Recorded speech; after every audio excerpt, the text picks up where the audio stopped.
magiging kanin mo ako, tinapay ako, dugo ako, kainin mo ako. Kaya iniwan sa atin ng Panginoon yung konsepto ng pagkain para sa atin makaugnayan tayo, magkaroon siya ng relasyon sa atin.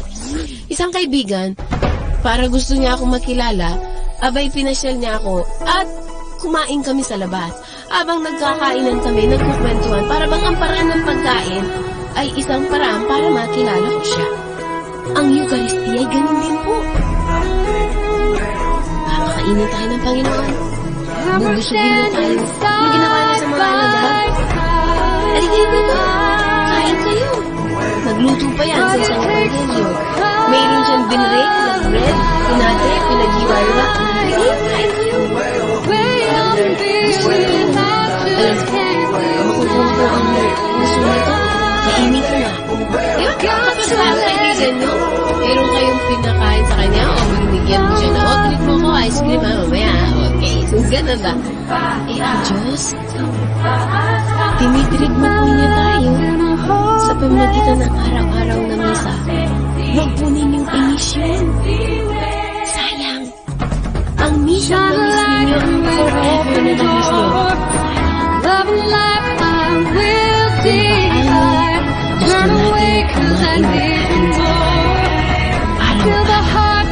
Gusto natin kumain ng araw-araw. Sana ang ating kaluluwa ay huwag din po na-miss. Huwag natin na-miss. At nung pinagpira-piraso nila ni Jesus ang tinapay ang muli sa kanila, ang sagot ng mga alagad. Ang Panginoon niya. Di ba pag sumasagot tayo, body of Christ, ang sagot natin, Amen.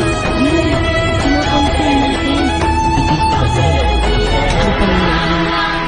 At yun po ay patikim lang ng kung anong makikita natin sa kabilang buhay. Ang tunay na Eucharistia, hindi na tayo titingin sa iba. Ni hindi ka mag-cellphone habang magsisimba ka. Ni hindi ka makikipagkwentuhan habang nagsisimba ka. Ni hindi mo itataas ang paa mo habang nagsisimba ka. Nakatingin ka lang sa altar. Ni wala kang panahon para makipagkwentuhan o hawak-hawakan yung buhok mo para magsuklay dyan. Nakakaloka pagka nakikita ko po yung mga kabataan nagsisimba, nagsusuklay. Ako mali. That is not your attitude. Supposed to be your attitude pag nagsisimba. Kung nandyan yung titig mo kay Jesus sa altar, nakilala siya ng mga alagad. Binrate natin yung tinapay. Ito pili and gave it to his disciples. Anong sagot ng mga alagad? Kaya dapat sa Eucharistia, sa misa, walang kwentuhan po dapat. Hindi dahil sa wala tayong gusto matiin, kung hindi, dapat ang tuon natin, atensyon natin ay sa Diyos lang. Hindi ka mag-cellphone, mahiya ka kung nandyan si Jesus, mag-cellphone ka. Because this is very importante. Sino mas importante? Ang Diyos na.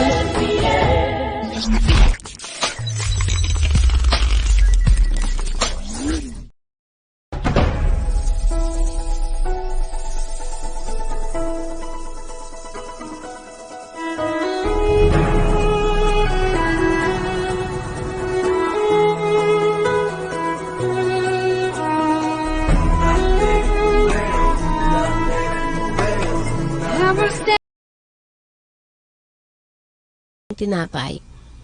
Ang iba naman nagsisimba, abay nakakalungkot, bakit naman po kailangan itaas pa ninyo ang paa nyo nangangawit? Kung yan po ay si Jesus na nasa harap nyo, hindi po kayo tataas ng paa. Luluhod pa po, magtitira pa tayo. So tignan po natin yung ating attitude sa misa. Ano po? At tignan po natin yung attitude ng mga alagad. Lumapit sila, nakilala siya. It is the Lord. Ang ganda, ang ganda-ganda. Tignan po natin, itong lahat ng mga ito, tinatanggal yung takot. tinatanggal yung ating mga pag-aalangan na natatakot sila kung ano man ang mangyaring kapahamakan sa kanila. Baka sunugin sila, ipako sila sa krus, o kaya ipakulong katulad ng ginawa kina Pedro. Ang kamatayan niya ang nagbigay sa atin ng assurance ng muling pagkabuhay. At sa tagpong ito, babasahin ko po ang isa pang napakagandang ebanghelyo na si Jesus konkreto, talagang tao siya. Ang kanyang pagiging tao, inunawa. Iniintindi niya ang ating pagiging tao, mag-aalangan, magdududa, at matatakot. Reading from the Holy Gospel according to Saint Mark. When Jesus had risen early on the first day of the week, he appeared first to Mary Magdalene, out of whom he had driven 7 demons. She went and told his companions, were mourning and weeping.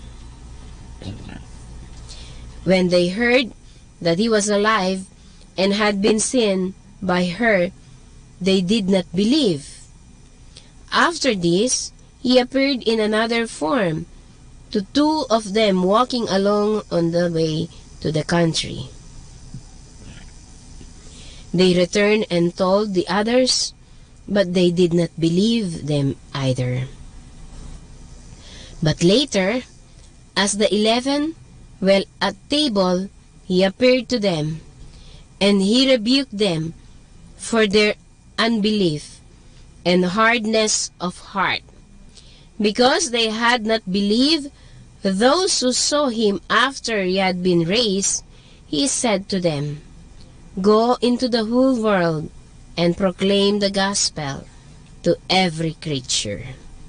The gospel of the Lord. Ayan, praise to you, Lord Jesus Christ. Ang kaganapan ng ating pagiging misyonaryo ay hindi nakatago sa sarili lamang. Kaya kung ikaw ay nakaramdam ng pagpapatawad ng Diyos, pagmamahal ng Diyos, naramdaman mo at ikaw ay kanyang naging kasangkapan, mangarap ka ngayon, ipahayag mo, mag-mission ka. Kung ikaw ay pinatawad, magpatawad ka rin. Kung ikaw ay minahal, magmahal ka rin. Kung ikaw ay ginawa ng mabuti ni Jesus, ang hamon sa atin po, ka rin ng mabuti sa iba. Ito yung mission ngayon. Ang ganda, inafyud ang mga bulag, dalhin ang nasa dilim sa may liwanag. Sumasa akin ang Espiritu ng Panginoon. Ako'y hinirang niya upang tumugon sa daing ng mga aba at ihatid sa mga dukha ang magandang balita ng kaligtasan. Tayo pong nakaramdam ng pagmamahal ng Diyos. Huwag tayong magtago. Inahamon tayo ng Diyos.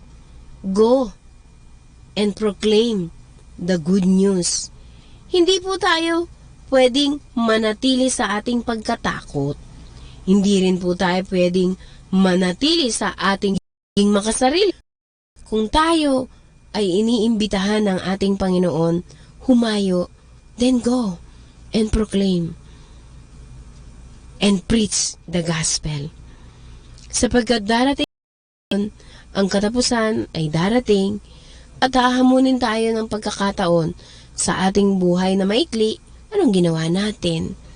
Tayo po ba ay naduwag? Normal minsan ang maduduwag. Ano pong nangyari kay Saint Peter? Di po ba natakot siya? Abay, tatakas na sana siya. pero hindi siya nakatakas. Kasi nagpakita siya, co-bodies, nagpakita si Jesus. Jesus, saan ka pupunta, my Lord? Sabing ganon ni Jesus na salubong niya. Magpapako ako ulit sa krus. Ipapako ako ulit. Ay, hindi kayo papako. Bumalik si Pedro, ako na lang. Nagkaroon siya ng takpang. Maski matanda na siya, bumalik po siya at ipinako siya sa krus. Tayo rin po, sa ating mga pagsubok na dinadaanan, na i-experience, mabubulag tayo minsan sa ating pag-iyak para bagang ang problema na lang natin ang ating nakikita katulad ni Mary Magdalene. Parang tayo na lang ang may problema.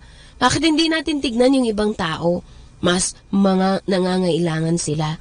At ikaw ang hinihintay ng Diyos. Wala na si Jesus dito, hindi na siya maglalakad. Hindi na siya magsasalita. Tayo po. Kaya naman, tinatawag tayo ng Diyos na maging